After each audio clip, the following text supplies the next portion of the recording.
Here we are for Feet Piece, chapter One Piece. The thing the community has chosen to highlight the most this week is the quote lineup of baddies. It's honestly like Oda doesn't want you to survive November, if you know what I mean. In my live reactions, I was already worried about a few specific content creators' reactions and how they'd end up nosebleeding like Sanji. That being said, to give a brief preface to the chapter, this chapter was not the continuation of the highs that the previous chapters held, but it felt like we hit the eye of the storm. The rest of the storm will be involving Bonnie, Vegapunk, and the Straw Hats. Also Sword as well. Oh, and the Seraphims too. So despite the feeling not being as emotionally stimulating as previous chapters, it's one of the best decrescendos I've seen. And I don't want you to think I'm downplaying the Vegapunk reveal. And I'm saying that in quotation marks because there are some question marks with that one. But overall, I did really enjoy this chapter, and I think the live reaction stream was super funny. But also, the community shared a lot of valuable details during that stream that I honestly wouldn't have known without their help, and I wasn't really keeping tabs on. And so anyways, I love those connections, and if you're new to the podcast, the way I view the world is by making connections. So let me connect you to my vision, the Par vision. So first, the cover story. It seems like we're concluding the Germa cover story, and we got what we expected. They're successfully escaping Whole Cake Island with Caesar, which leads into a mega science collab, which is a great appetizer for this chapter. The setup is incredible because technically we have Caesar, Judge, and Vegapunk all in one chapter. Though Judge isn't really here, his minions are. But moving to the title of the chapter, it's Egghead, the Island of the Future, which is just so mind-blowing. And the moment this hit, I immediately thought that Sai was correct in thinking that Vegapunk's inspiration was Dr. Robotnik or Eggman from Sonic, which is still an interesting sentiment all things considered by the end of the chapter. But another idea is that this could be a reference to Egghead from Batman, which does match up with the silhouette shown to us of Vegapunk in chapter 684. But sorry to spoil the chapter before we get to that part in this more in-depth read-through, but I couldn't hold in the feeling until we get to the end. But truthfully, I already knew we were getting closer to Vegapunk the moment I turned to the second page. But before that, to give context, we get the situation solving the problem from the end of the last chapter, where Chopper and Luffy were being separated by the storm, but now we see he grabs Bonnie and it seems like they make it back to the Thousand Sunny already. Then getting past my thalassophobia, we see this giant megalodon shark underneath the Thousand Sunny about to breach, and oh my god, I already love this chapter by this point because sharks are my favorite animal, and to prove that, I drew my signature shark on stream. But yeah, the moment the shark breaches on the side of it, you can see it says UNK, and immediately the completion for that is Vegapunk, obviously, it has to be. And then Zoro confirmed that it's made out of metal, which just reminds me of the durable dragons on Punk Hazard.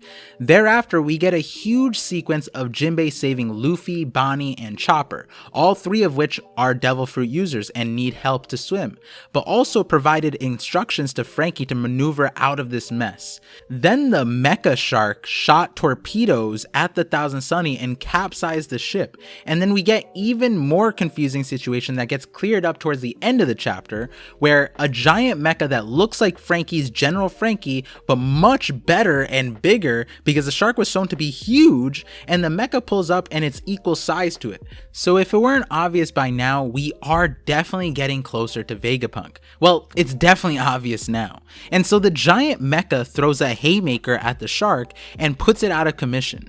Then we break away from that and get a lot of context about something I've been waiting for. And before we get into it, this is setting up for a very interesting next arc. It's almost feeling like a Punk Hazard 2.0. If not that Punk Hazard was a setup for whatever this arc will be called. Maybe it will be called Egghead Arc. But going along with the transition, we see Tashigi with the kids from Punk Hazard, who are being cured of the gigantification effects that they suffered from Punk Hazard and Caesar. And we see that we're on an island that serves as G14 headquarters or their naval base, and Helmeppo is there, so this is clearly where the Navy went after chapter 1059 with Amazon Lily, and then we get a massive reveal. Someone who is bound to be a community favorite, and I already knew so many creators who would lose their mind, but Dahl, the Vice Admiral Commander of G14.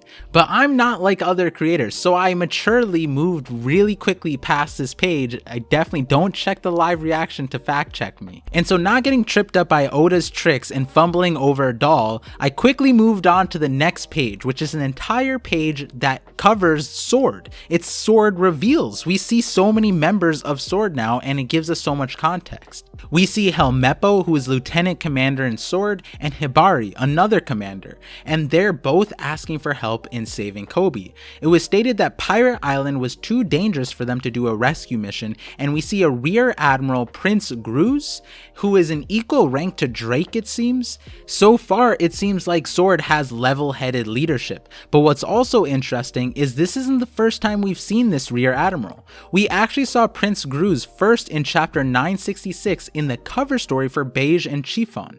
Prince Gruz captured Chiffon and also No-Diff Gotti, who is a Beige crewmate. So it's super interesting to me that Oda made an irrelevant character in a past cover story series actually relevant. That to me is important because many times people dismiss these side details in the cover stories, dismissing them as they're never going to be relevant, but you can really never know. While we don't know how much importance Prince Gruz will have in the story, the fact that if you paid attention, then you would have been ahead of the game like some of my big-brained viewers. What's really incredible is the chapter dropped and people instantly linked me to this, and I can't imagine Prince Gruz was a significant part that was covered in the spoiler releases. But I'll know more when I talk to Sai later on. And so another interesting detail to note is that this Rear Admiral's name is Prince Gruz. So then is this person an actual prince? So they're a royal within the Navy? I don't think we've seen that before. And in the secret organization Sword of all places. So one of the ideas might be that this base was built and founded on royal land belonging to Prince Gruz and his family most likely. But I'm not too sure. I don't really know what to do. Correct me if I'm wrong though. Isn't this the only royal we've seen within the Navy? Like Doflamingo doesn't really count in this situation. It seems like Sword and Helmeppo have no control in dispatching the Seraphims on their own, but Prince Gruz seems level-headed despite losing a prominent member of his team, like Kobe, to a Yonko of all people. I mean, it's definitely not Luffy leadership, where had he learned of this news, he would have ran headfirst regardless of who was doing this to his friend. So in general, Prince Gruz's introduction was very solid, and I'm really excited to see more of this character. But right after this, we got swapped back to Luffy's group, and we get the straight disrespect that Luffy doesn't remember Bonnie, which makes sense because they never actually met, I don't think, and Luffy doesn't pay attention to people outside of the people he meets in person. And Oda did us a solid, or did us dirty. I mean, we know Oda is a little dirty for giving us shirtless Bonnie bobs. I had to draw a shirt on her live on stream, and even my computer wouldn't let me finish the shirt, so we just got like a half shirt on Bonnie, but it's fine. At least I didn't get demonetized. What's cool though is Bonnie acknowledges the weird Gear 5 picture Luffy had, and even said that a bunch of people were talking about it. And that's something I was questioning this whole time. And so this line of dialogue allows Luffy to give a very interesting answer, which is that he says, "That's just how I look when I'm totally free." So you could say that Gear 5 is Luffy unleashed. Unleashed Luffy is an interesting way to look at Gear 5 because it seems like Luffy makes it sound intentional, like a feeling he gets and he can recreate, which was something I wondered after Gear 5's reveal. Would Luffy be able to retain that form and state with ease? But it seems like Luffy does understand that power really well. It might be that Luffy remembers or loves that feeling and he can turn Gear 5 on command. I can't wait to see what happens though. It still seems like there aren't huge repercussions from using that form that we can separate from that overall damage that Luffy took over the course of the Onigashima raid. Luffy needed 7 days to recover, and maybe that would have been a standard recovery time given how much damage Luffy had taken over the course of the entire arc. I wonder if Luffy debuts Gear 5 again soon because of this line. But there has to be recoil to this power, right? He can't just access this ridiculous power freely this early in the last saga, right? I mean, a lot of us thought that there was going to be some kind of training arc, if it were small or big or something at least. But on top of that, the Drums of Liberation inclusion too, I wonder how all of this is going to connect. I can't wait for both of these things to finally be fleshed out.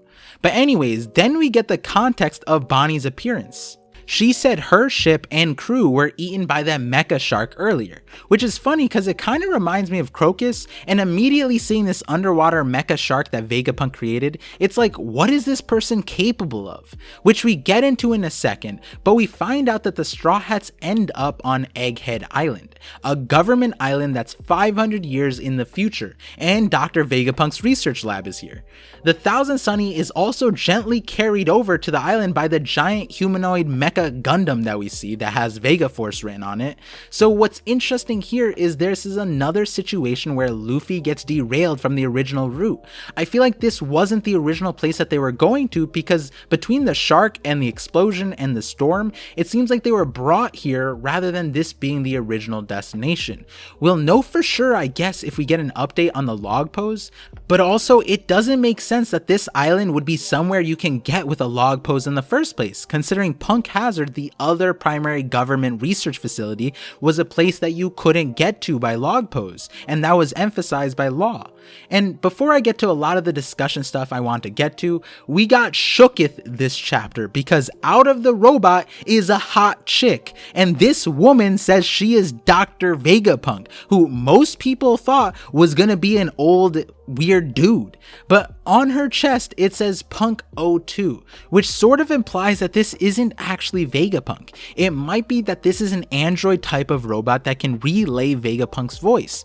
It was said that there is an old person's speech pattern as well. This person also has an antenna attached to their head too, which kind of makes Den Mushi's obsolete if this were some kind of radio wave communication. But at the end of the day, this is the closest we've ever been to Vegapunk, and that is hype as fuck. Like, one of my first videos was about Vegapunk, and it was supported by the dialogue in this chapter. But what's more important was that I made my entire channel in anticipation of Dr. Vegapunk. Dr. Vegapunk was supposed to be the person who was most likely to explain to us what devil fruits were, the complexity behind them, the power system, and possibly the hockey connection. And you can see that reflected on my channel, because at the beginning of my channel I focused primarily on power systems, and I still do. And I'm so excited to see what this character has in store for us. So okay though, now let's walk back to some of the points I wanted to talk about. Let's get the first thing out. This chapter was brought to us by Baddie no Me Oda. Oda's definitely on demon time with this one, for sure. We got a dope panel of Robin, Vegapunk, Hibari, Bonnie, and Doll. Oda had most of my live viewers drooling on top of that, and by popular request from the chat, they wanted me to keep the stream on Bonnie's feet zoomed in. It wasn't me, I promise. Go back and check. In addition to all that, we see that Kobe seems to have his own female love interest, who is a commander too and is willing to fight Blackbeard to save him. So go Kobe, shoutouts to you. And then we do have to go back to this Bonnie page, because she tells us something really important here. It's not for the Bobs, I promise. She says she was purposely going to Egghead Island for Vegapunk. She has business here. So this was intentional. She meant to go to Vegapunk all on her own, with her crew. She knew where this island was, and that to me means that she probably has been here before. But then also, given the situation, the only thing that I can really infer here is that she was probably coming here to address the Kuma situation. Maybe she is searching for a Kuma solution, or maybe the real Kuma is here on the island. I imagine something related to Kuma's robotification is why she was here. But now, because of the chapter, I'm so interested in this development, because more ways than one we'll most likely transition into a Reverie reflection. The next chapter might start that part of the story. They will probably be detained in some capacity by Vegapunk maybe, and so eventually the Straw Hats will learn of Bonnie's business on Egghead with Vegapunk, and find out not just about Kuma, but also the Reverie, and also details about Sabo.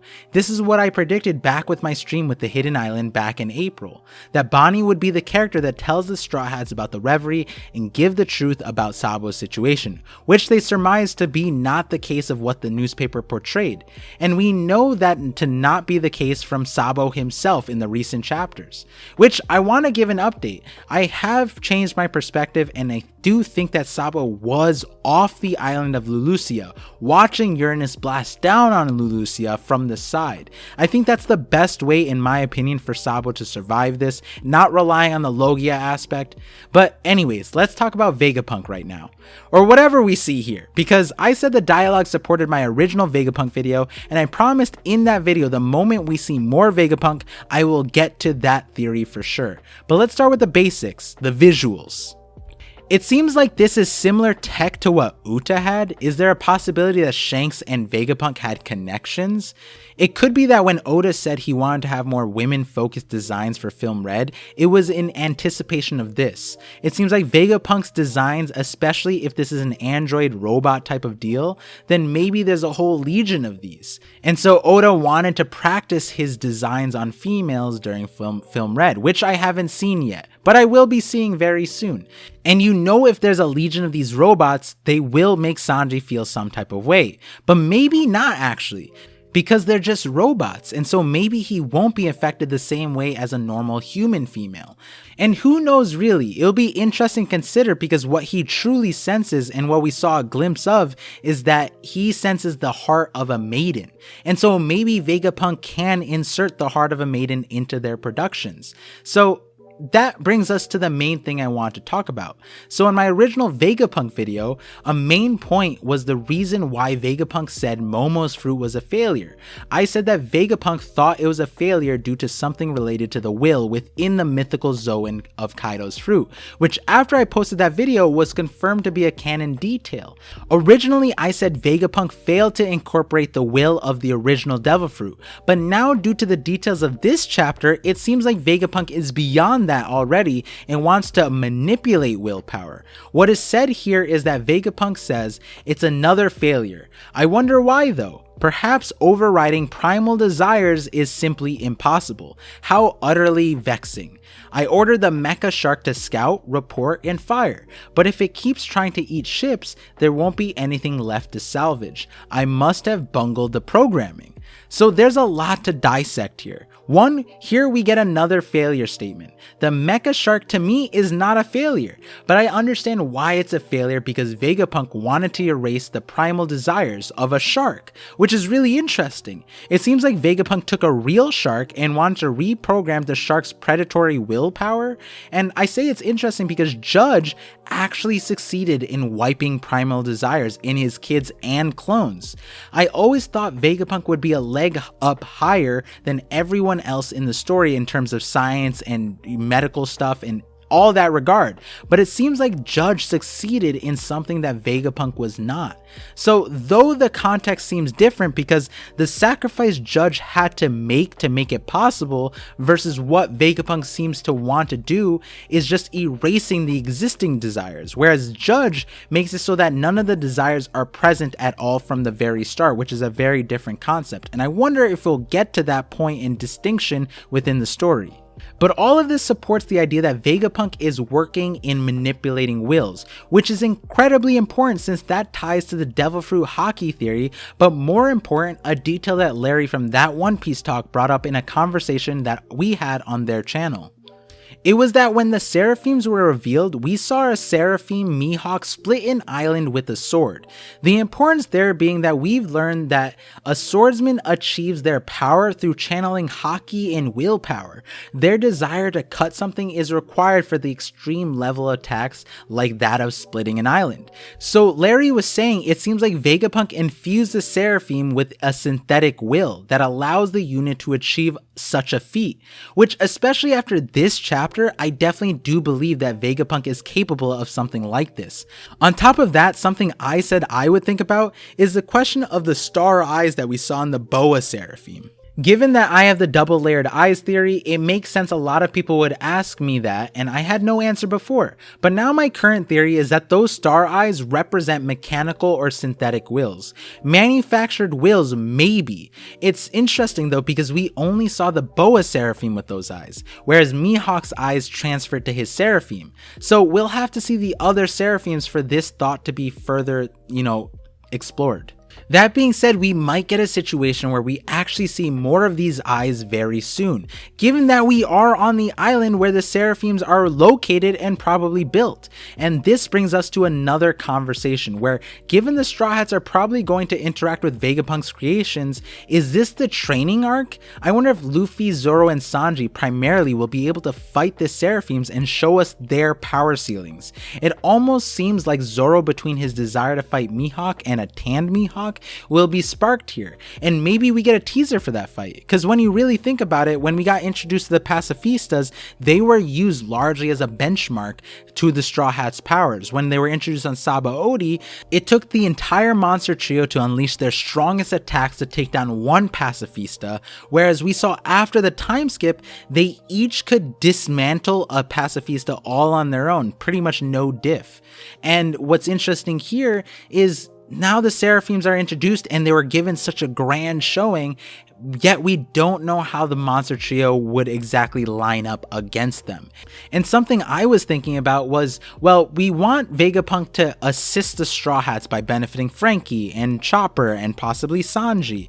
And it's like, what could they possibly offer? Well, they're a Yonko crew and they could give valuable data points in the Seraphim's battle set. So maybe by fighting Luffy, Zoro, and Sanji and the others, they could benefit the Seraphim's production, which, you know, would be negative for them, but we're anticipating that the Straw Hats are going to be super strong by the end of the series, so maybe it won't be a huge issue by the end of everything.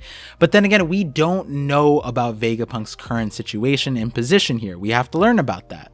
But going back to the Seraphims a little bit, so since Bonnie is here, she can also age up the Seraphims, up or down. And there's honestly so many things to talk about with this chapter that it's not fair to say that this is a bad chapter, because given that it came off of Cross Guild, Seraphims, Uranus, and so many things in between those highlights like Blackbeard and Rayleigh and Shaki, that a chapter full of beautiful female characters and a Vegapunk reveal feels like it's not as amazing, but it is. It definitely is.